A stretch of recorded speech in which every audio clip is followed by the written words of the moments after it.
ونصلي ونسلم على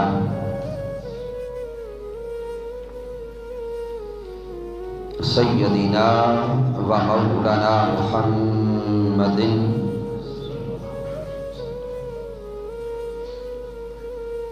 نبي الأمين المكين الكريم الرؤوف الرحيم.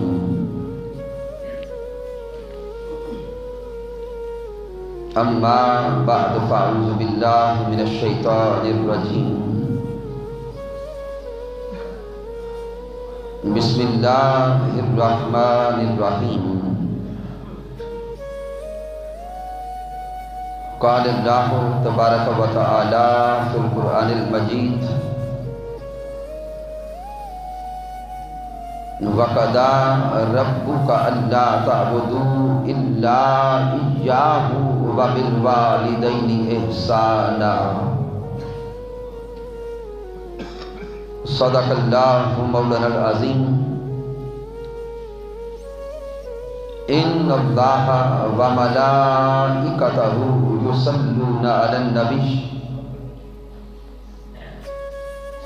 یا ایھا الذین آمنوا صلوا علیہ وسلموا تسلیما.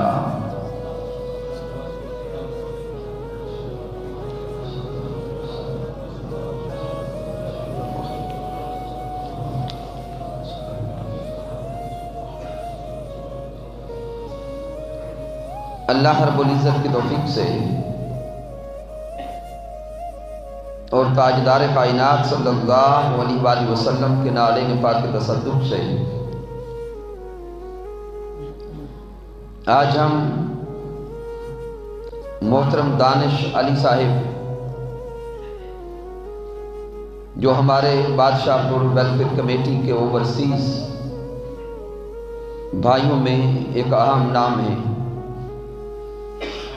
اور جناب محترم اسد علی صاحب ممبر بزم چشتیہ مہدیہ اور پی ٹی آئی، ان کی والدہ محترمہ کے اصال ثواب کے لیے آج اسکول شریف کی محفل پاک میں حاضر ہیں. دعا کرتے ہیں کہ رب کائنات اس ذکر و اذکار کے تصدق سے ہمارے ان بھائیوں کی والدہ محترمہ کو جنت میں اعلیٰ مقام عطا فرمائے. آج کی بزم میں تشریف فرما ہے آل نبی اولاد علی جناب محترم صاحبزادہ پیر سید قاسم الحسن شاہ صاحب بخاری، سجادہ نشین آستانہ عالیہ بادشاہ پور شریف، اور دیگر تشریف لانے والے جمیع دیوانگان مصطفیٰ صلی اللہ علیہ وآلہ وسلم. مالک کائنات سب کا تشریف لانا اپنی بارگاہ اقدس میں قبول فرمائے. سامعین محترم، ذہن میں موضوع اور عنوان کوئی اور تھا، لیکن احباب نے جس موضوع کا حکم دیا ہے وہ ہے ماں کی عظمت اور مقام. تو قرآن مجید فرقان حمید میں اگر اللہ رب العزت کے کلام کا مطالعہ کریں تو میں نے یہ 15واں پارہ سورہ بنی اسرائیل آیہ کریمہ تلاوت کرنے کا شرف حاصل ہوا، جہاں پہ رب کائنات نے والدین کی عظمت کو بیان کیا. رب کائنات فرما رہا ہے وَقَضَىٰ رَبُّكَ أَلَّا تَعْبُدُوا إِلَّا إِيَّاهُ وَبِالْوَالِدَيْنِ إِحْسَانًا. مالک کائنات اس آیہ مبارکہ میں اس مقام پر دو چیزوں کا حکم دے رہا ہے. وَقَضَىٰ رَبُّكَ أَلَّا تَعْبُدُوا إِلَّا إِيَّاهُ. مالک کائنات جو پہلا حکم دے رہا ہے وہ اپنی بندگی کا ہے، اپنی عبادت کا ہے، اپنے حضور جھکنے کا ہے، اور اپنی بندگی کا حکم دے کر ساتھ ہی مالک کائنات فرما رہا ہے وَبِالْوَالِدَيْنِ إِحْسَانًا، کہ اے بندے تجھ پہ پہلا حق تو اللہ کا ہے، اے انسان، تجھ پہ پہلا حق تیرے خالق کا ہے، تیرے مالک کا ہے، رب کائنات کا ہے۔ سب سے پہلے رب کائنات کی بارگاہ میں سجدہ کر، مالک کائنات کی بندگی کا حق پورا کر، اور جب اللہ کا حق ادا کر چکے تو اس کائنات ارضی میں، اس دنیا میں، اس زمین پر اگر تجھ پہ سب سے پہلا حق ہے تو تیرے والدین کا ہے۔ تو سامعین، مخلوقات میں اللہ اور اس کے رسول کے حق ادا کرنے کے بعد انسان پہ سب سے پہلا حق کس کا ہے؟ والدین کا۔ اب سامعین محترم، ان والدین، یہ والدین تثنیہ کا صیغہ ہے، ماں اور باپ دونوں کے لیے یہ لفظ بولا جاتا ہے۔ اب ذہن میں سوال پیدا ہوتا ہے کہ جب ماں اور باپ ان دونوں کا ذکر آ گیا تو اب ان والدین، ماں اور باپ، ان دو میں سے پھر پہلا حق ان میں سے کس کا ہے؟ تو صحیح بخاری کو پڑھے، حضرت ابو ہریرہ رضی اللہ تعالیٰ عنہ روایت کرتے ہیں کہ ایک صحابی حضور کی بارگاہ میں حاضر ہوئے اور پیارے آقا کی بارگاہ اقدس میں حاضر ہو کے سوال کرتے ہیں، من احق بحسن صحابتی، اے میرے مصطفیٰ، اے میرے حبیب، مجھے خبر دیں کہ مجھ پر سب سے پہلا حق کس کا ہے؟ سب سے پہلا حق کس کا ہے؟ تو آقا جواب دیتے ہیں، امک، اے سوال کرنے والے، تجھ پہ سب سے پہلا حق تیری ماں کا ہے۔ صحابی پھر عرض کرتے ہیں، ثم من، اے میرے آقا اس کے بعد حق کس کا ہے؟ دوسری بار پھر آقا فرماتا ہے، امک، تجھ پہ دوسرا حق بھی تیری ماں کا ہے۔ صحابی پھر عرض کرتے ہیں، ثم من، حضور اس کے بعد حق کس کا ہے؟ آقا پھر فرماتے ہیں، امک، تیسرے مقام پہ بھی فرمایا کہ تجھ پہ حق تیری ماں کا ہے۔ صحابی چوتھی بار پھر سوال کرتے ہیں، آقا ثم من، اس کے بعد حق کس کا ہے؟ تو چوتھے مقام پہ آقا فرماتے، ابوک، اب حق تیرے باپ کا ہے۔ اب سامعین محترم، سوچنے کی بات ہے کہ آقا علیہ السلام نے پہلے 3 بار ذکر ماں کا کیا، پہلے 3 بار حق ماں کا بیان کیا، اور چوتھے مقام پہ میرے آقا نے فرمایا اب حق تیرے باپ کا ہے۔ انسانی ذہن میں سوال پیدا ہوگا، مالک کائنات باپ بھی اولاد کے لیے قربانیاں دیتا ہے، تو پہلی 3 حق ماں کے کیوں رکھے؟ تو سامعین محترم، یہ رب کائنات ہے اور تاجدار کائنات، امام کائنات ہے۔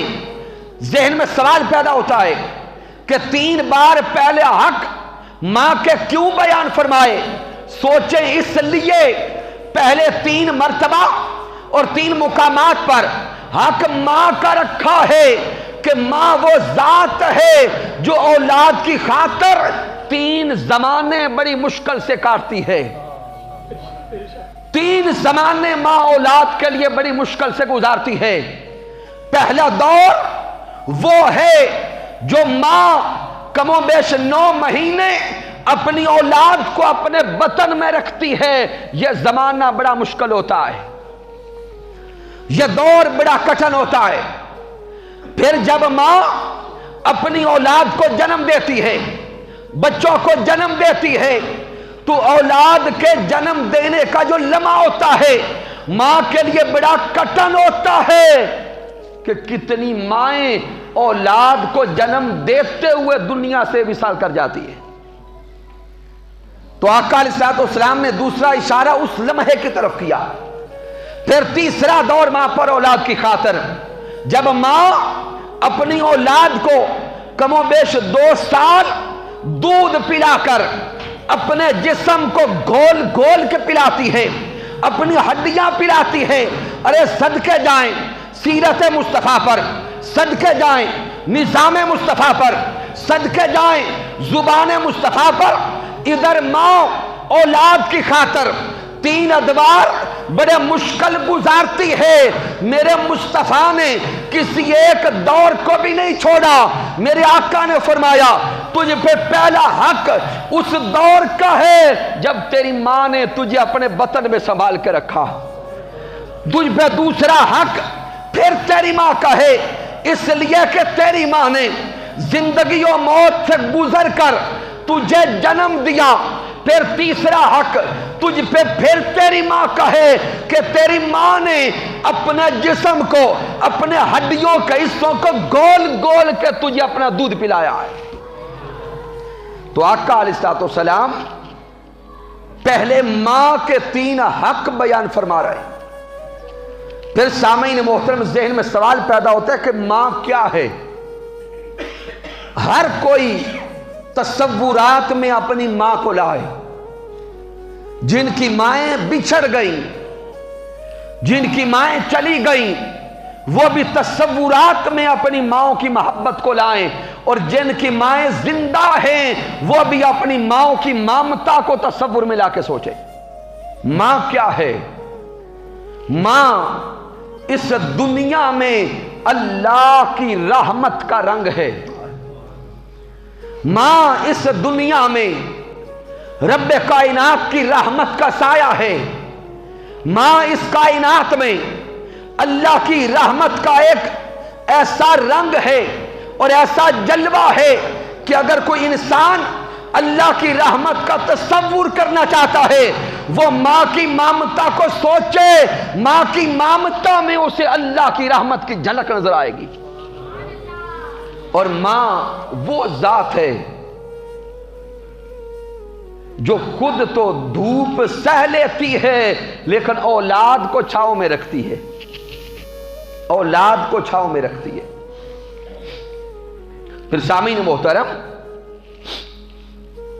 ذہن میں ایک سوال پیدا ہوتا ہے کہ ماں کے اندر یہ مامتا آئی کہاں سے؟ ماں کے وجود میں یہ محبتیں آئی کہاں سے ہیں؟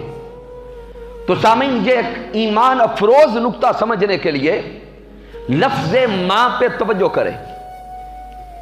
ماں کے لیے جتنی زبانوں میں بھی جو لفظ بولا جاتا ہے جس سے ماں کو پکارتے ہیں، ماں کو بلاتے ہیں، ان میں اگر غور کریں گے کثیر زبانیں وہ ہیں جن میں میم کی آواز آتی ہے۔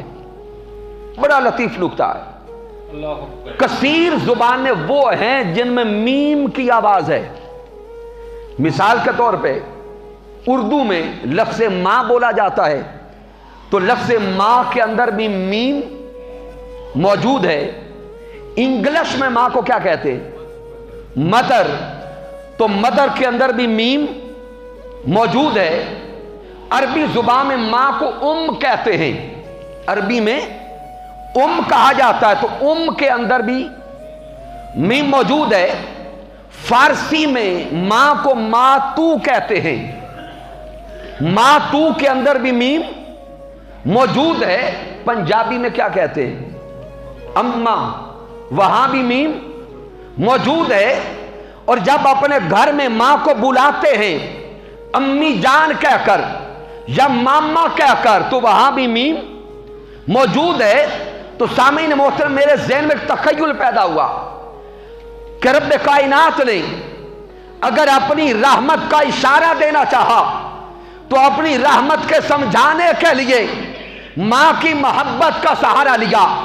پھر مالک فرماتا ہے کہ اپنی ماں کی محبت کو دیکھو، تمہارا رب 70 ماؤں سے بھی زیادہ پیار کرتا ہے۔ ذہن میں سوال پیدا ہوتا ہے کہ ماں کو یہ محبتیں ملی کہاں سے؟ ماں کو یہ رحمتیں ملی کہاں سے؟ ماں کو یہ پیار ملا کہاں سے؟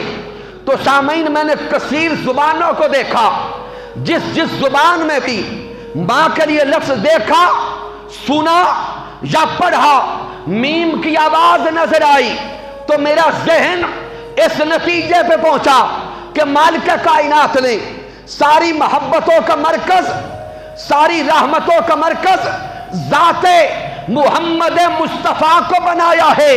ارے اس میں محمد میں اللہ نے دو میمیں رکھی ہیں.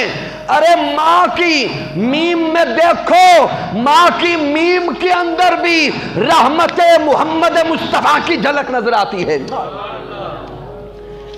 ماں کی میم کو دیکھو، ماں کی میم کے اندر بھی محبت مصطفیٰ کی جھلک، ماں کی میم کے اندر بھی رحمت مصطفیٰ کی جھلک، ماں کی میم کے اندر بھی نسبت مصطفیٰ کی جھلک.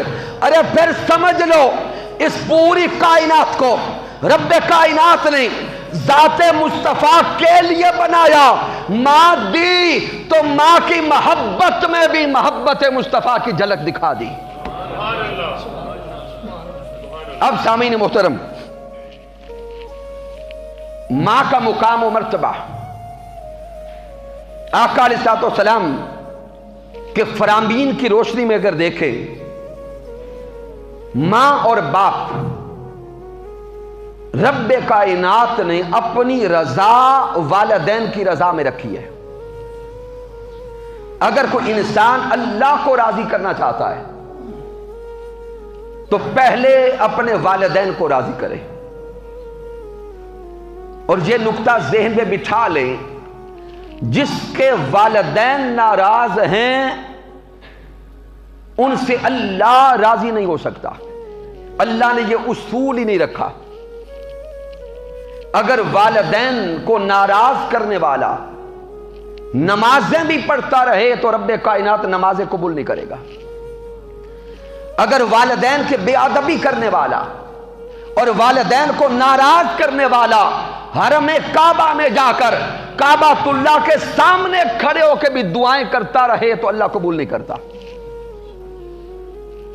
اس پر آقا علیہ الصلوۃ والسلام کی حدیث مبارکہ سے دلائل موجود ہیں، لیکن میں جس طرف آپ کی توجہ چاہتا ہوں، سامعین، ہم لوگ زندگی میں جب بھی کوئی نیا کام شروع کرنا چاہتے تو ظاہری بات ہے کامیابی حاصل کرنے کے لیے یا تو دعائیں خود کرتے ہیں یا دعائیں کروانے کے لیے پیران کرام کی صحبت میں جاتے ہیں، مشائخ کے پاس جاتے ہیں، علماء کے پاس جاتے ہیں.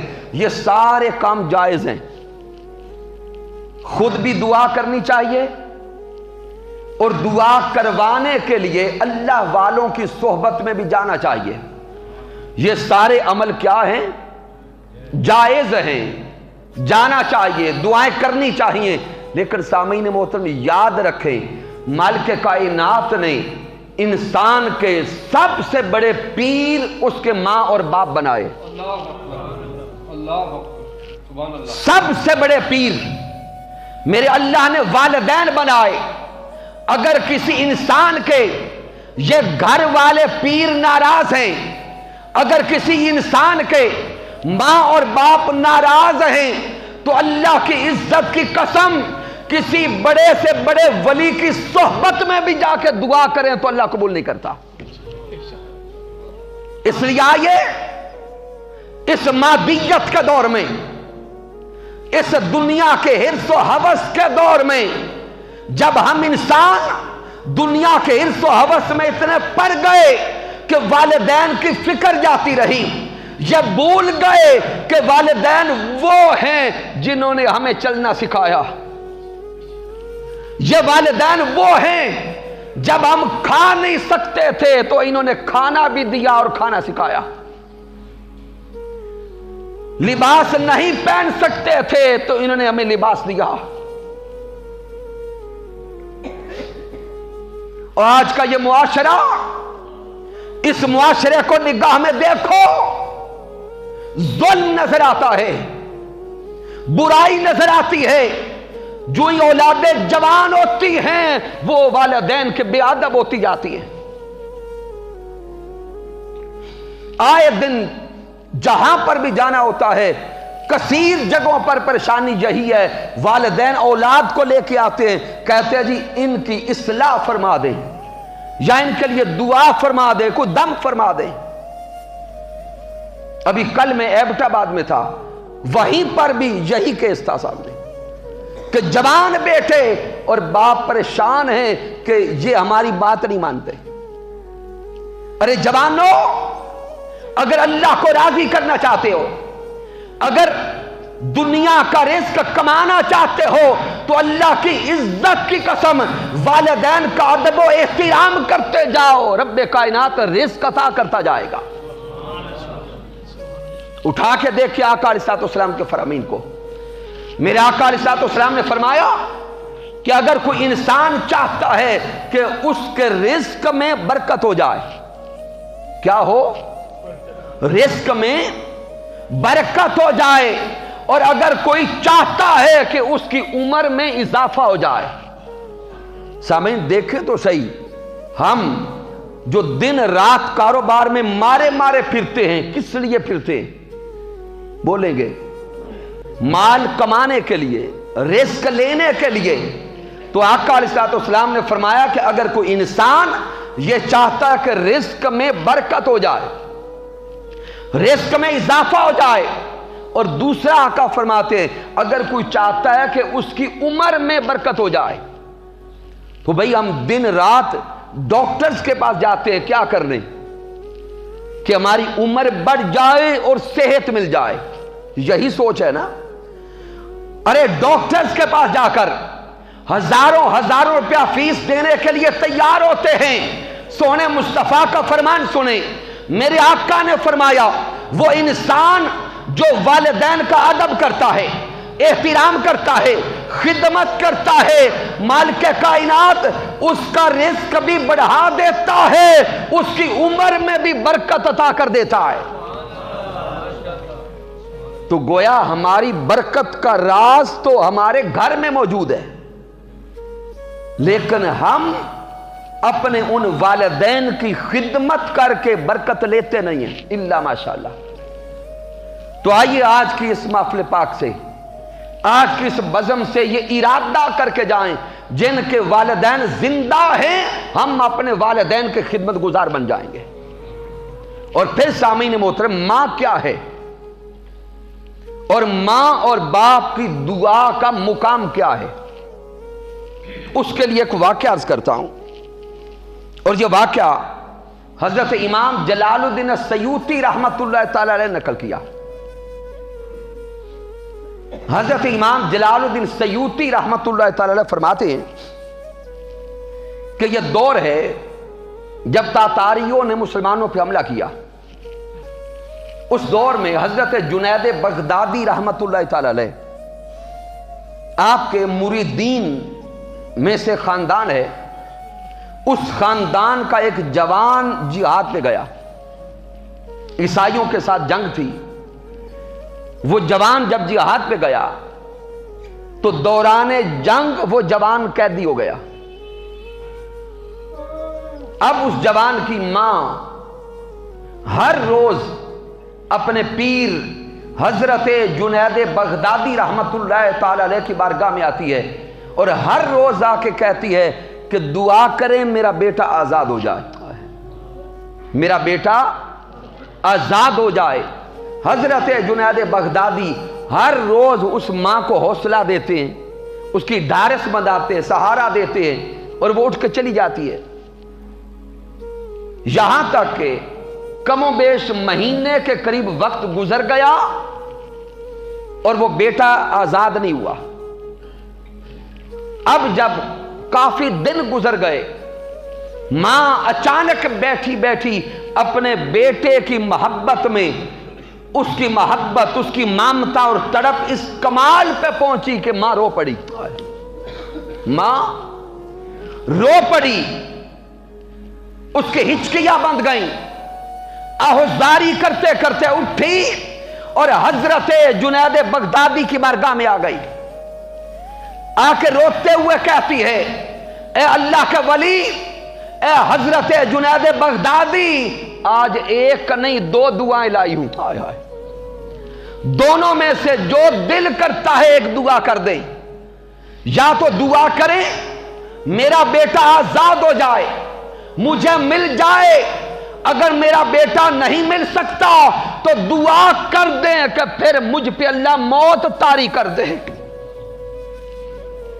اب میں بیٹے کا فراق نہیں سہ سکتی، اب بیٹے کی دوری برداشت نہیں کر سکتی، حضرت جنید بغدادی صاحب کشف ولی تھے. آپ نے کشف کیا اور اس ماں کو کہا ماں اٹھ گھر چلی جا, 2 دن کے بعد تیرا بیٹا تیرے گھر آ جائے گا. ماں گھر چلی گئی. 2 دن گزرے, وہ بیٹا آزاد ہو کے گھر آ گیا. ماں نے سینے سے لگایا, پیار کیا, بوسہ دیا اور بیٹے کو ہاتھ میں پکڑا, ساتھ کچھ تحفے لیے اور چل پڑی حضرت جنید بغدادی کی طرف. حضرت جنید بغدادی کی بارگاہ میں گئی, وہ تحفے پیش کر کے کہا اے اللہ کے ولی, اے حضرت جنید بغدادی, آپ نے دعا کی تھی میرا بیٹا آزاد ہو گیا. حضرت جنید بغدادی بول کے کہتے ہیں اے ماں, یہ تیرا بیٹا میری دعا سے آزاد نہیں ہوا. جب تو نے رو کر تڑپ کر آہوزاری کرتے ہوئے رب کی بارگاہ میں التجا کی تھی تو تیرے رونے نے, تیری تڑپ نے اللہ کے عرش کو بھی کپ کپا دیا. جب تو رو رہی تھی رب کائنات نے تیری تڑپ سے تیرے بیٹے کو آزاد کر دیا. اب حضرت جنید بغدادی اس جوان کو کہتے ہیں اے جوان, تو بتا کہ تو آزاد کیسے ہوا, تو آزاد کیسے ہوا. تو وہ جوان اب اپنی بات سناتا ہے, کہتا ہے کہ ظہر کے بعد کا وقت تھا, میں سلاخوں کے پیچھے تھا, زنجیریں ڈلی تھیں کہ اچانک میری زنجیریں خود ٹوٹ گئیں. زنجیریں خود ٹوٹ گئیں. وہ جو سپاہی پہرے پہ کھڑے تھے وہ اندر آئے, مجھے مارنا شروع کیا. کہا کہ بتاؤ زنجیریں کیسے توڑی ہیں. تو اب وہ جوان بیٹا کہتا ہے میں نے نہیں توڑی. ان سپاہیوں نے زنجیریں پھر ڈالی لیکن وہ پھر ٹوٹ گئی. اب ان سپاہیوں نے اس جوان کو سلاخوں کے پیچھے سے نکالا اور گورنر کے پاس لے گئے. گورنر کو جا کے سارا ماجرا بتایا کہ ہم زنجیریں ڈالتے ہیں خود ٹوٹ جاتی ہیں. گورنر نے کہا کہ میرے سامنے پہناؤ. اس کے سامنے زنجیریں پھر ڈالی گئیں, پھر ٹوٹ گئیں. اب اس گورنر نے کہا کہ پادری عالم کو بلایا جائے, اہل کتاب عالم کو بلایا جائے. جب عالم آ گیا تو وہ گورنر کہتا کہ حساب لگاؤ یہ زنجیریں ٹوٹتی کیوں ہیں. وہ اہل کتاب عالم حساب لگا رہا تھا, آسمانی کتابوں سے وہ حساب و کتاب کر رہا تھا کہ اچانک وہ عالم اس جوان کے قریب آیا. توجہ کیجئے گا اس عالم کے الفاظ پر. وہ عالم اس جوان کے قریب آیا, قریب آ کے اس کے کانوں میں بول کے کہتا ہے اے جوان, کیا تیری ماں زندہ ہے؟ کیا تیری ماں زندہ ہے؟ وہ جوان کہتے ہاں میری ماں زندہ ہے. تو وہ اہل کتاب عالم گورنر کو کہتا ہے اس جوان کو فوراً آزاد کرو, اس کی ماں کے پاس بھیجو. اس کی ماں اس کے فراق میں, اس کی تڑپ میں, اس کے ہجر میں اتنے اضطراب میں ہے, وہ رب کی بارگاہ میں اس طرح آہوزاری کر رہی ہے کہ رب کائنات کا عرش بھی کپ کپا رہا ہے. اگر یہ جوان اپنی ماں کے پاس نہ پہنچا تو تمہارا تخت بھی اس کی ماں کی دعا لے ڈوبے گی. تو سامعین محترم, اس لیے کہا جاتا ہے کہ ماں کی دعا جنت کی آوا, کہ ماں کے لبوں سے اولاد کی خاطر جو جملے نکلتے ہیں, جو دعا نکلتی ہے, رب کائنات وہ رد نہیں فرماتا. اب آقا علیہ الصلوۃ والسلام کے فرمان اقدس کو دیکھیں اختتام کی طرف آتے ہوئے. میرے آقا علیہ الصلوۃ والسلام نے فرمایا الجنت تحت اقدام امہات. میرے آقا نے فرمایا کہ تمہاری جنت تمہاری ماں کے قدموں کے نیچے ہے. تمہاری ماں کے قدموں کے نیچے ہے. سامعین, یہ شان مصطفیٰ ہے اور فرمان مصطفیٰ ہے. اس کی شان یہ ہے کہ میرے آقا علیہ الصلوۃ والسلام ایک طرف ماں سے خطاب کر رہے ہیں اور ایک طرف اولاد سے خطاب کر رہے ہیں. ماں سے خطاب یہ ہو رہا ہے کہ اے ماں، اگر تو چاہے تو اپنی اولاد کو جنت بھیج دے، اور یہ تیرے ہاتھوں میں ہے، تو چاہے تو اولاد دوزخ چلی جائے۔ اب ذہن میں سوال پیدا ہوگا، کیا ماں بھی چاہے گی اولاد جہنم جائے؟ نہیں، اولاد تو ہمیشہ رب کائنات نے اس کو ماں کے ساتھ جوڑا ہے، ماں کبھی نہ چاہے گی کہ اولاد جہنم جائے، لیکن میرے آقا یہ تربیت فرما رہے ہیں کہ جب اولاد دیتا ہوں تو اولاد کی سب سے پہلی درسگاہ ماں کی گود ہے۔ اولاد کی سب سے پہلی درسگاہ ماں کی گود ہے۔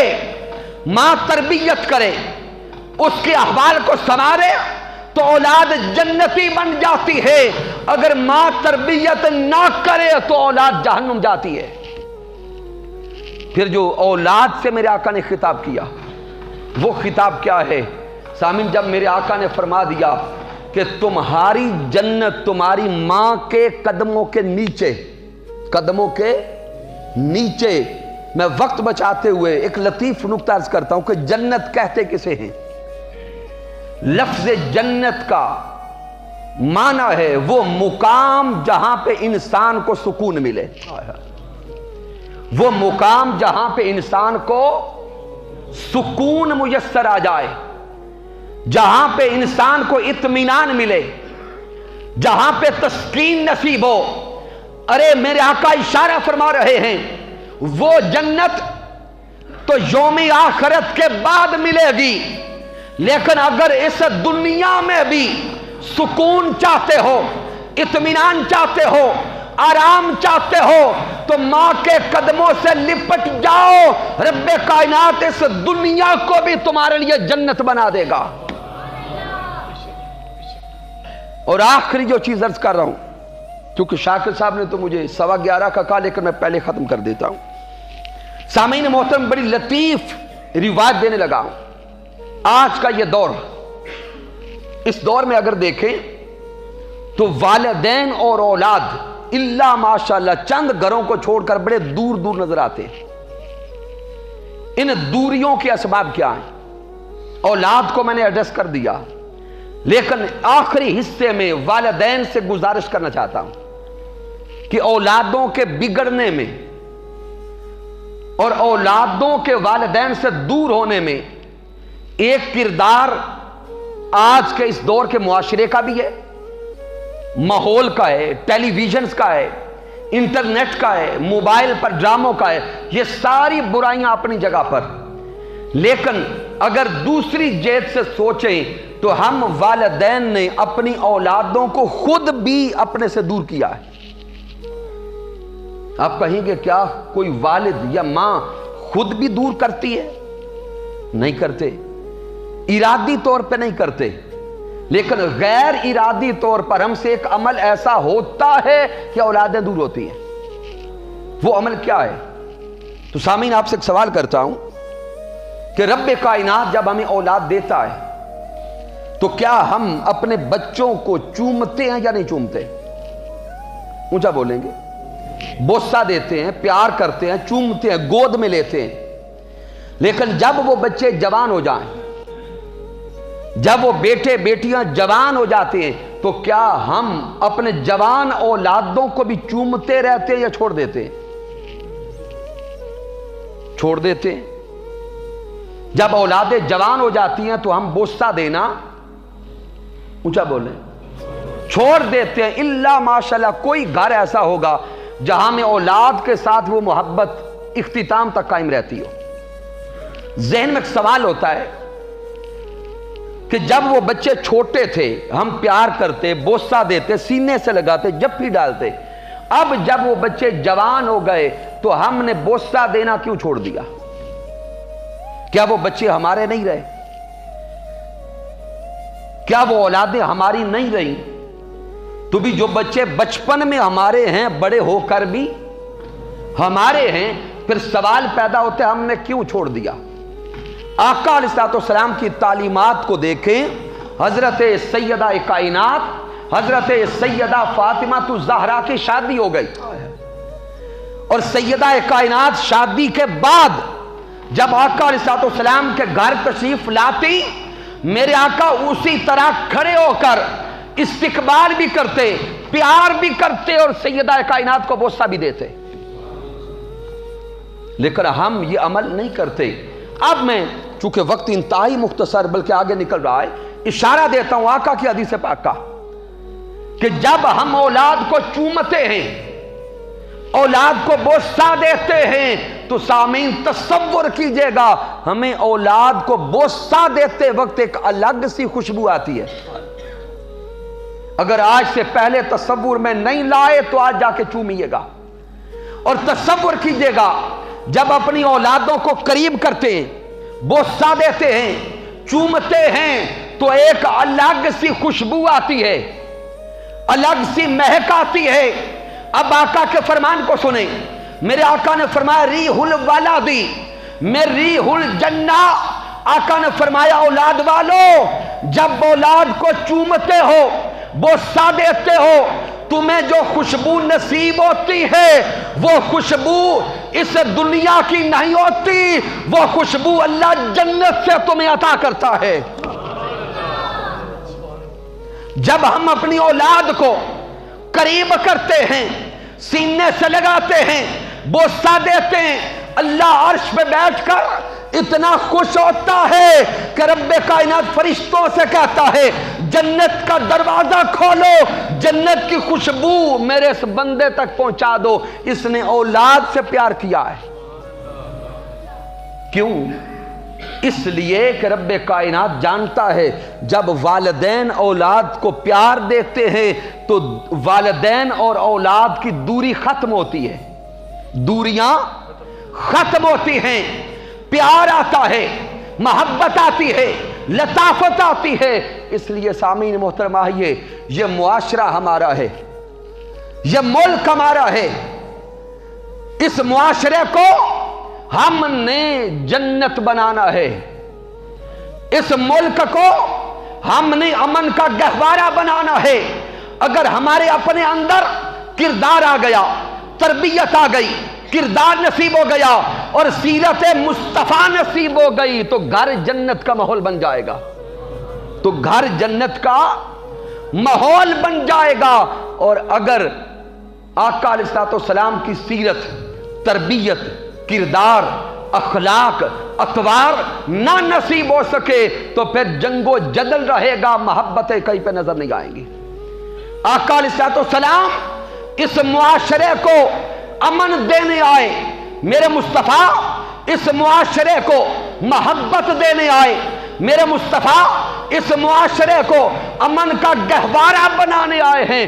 اگر آقا کی سیرت چاہتے ہیں تو اپنے اندر نرمی لائیں، دل نرم کر لیں، زبان کو شائستہ کر لیں، جب بھی بولیں تو دوسروں کے ٹوٹے دلوں کو جوڑا کریں، جب بھی بولا کریں تو ٹوٹے دلوں کو جوڑا کریں. آقا علیہ السلام کی سیرت یہ ہے، میرے مصطفیٰ ٹوٹے دلوں کو جوڑا کرتے. آقا علیہ السلام کی بارگاہ اقدس میں دعا کرتے ہیں کہ مالک کائنات ہماری اس حاضری کو اپنی بارگاہ اقدس میں قبول فرماتے ہوئے ہمارے بھائی دانش علی صاحب اور اسد علی صاحب کی والدہ محترمہ کو جنت کے اعلیٰ مقامات عطا فرمائے. کی محمد سے وفات نے تو ہم تیرے ہیں، یہ جہاں چیز ہے کیا، لوح و قلم تیرے ہیں، وما علینا الا البلاغ المبین.